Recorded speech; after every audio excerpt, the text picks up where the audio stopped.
पंतप्रधान नरेंद्र मोदी यांच्या जीवनावर आधारित मोदीजीज मिशन या नावाचं नवीन पुस्तक प्रकाशित होते। हे पुस्तक सुप्रसिद्ध वकील आणि लेखक बर्जीस देसाई यांनी लिहिलं असून त्याचं प्रकाशन 24 ऑक्टोबरला होणार आहे। या पुस्तकाचं प्रकाशन महाराष्ट्राचे राज्यपाल आचार्य देवव्रत आणि मुख्यमंत्री देवेंद्र फडणवीस यांच्या हस्ते केलं जाणार आहे। रूपा पब्लिकेशन यांनी हे पुस्तक प्रकाशित केले।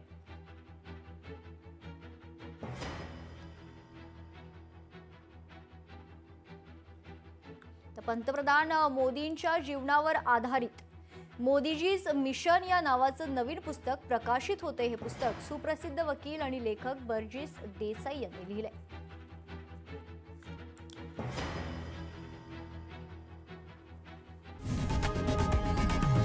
लोकशाही मराठी ऐका, पहा, जागरूक रहा।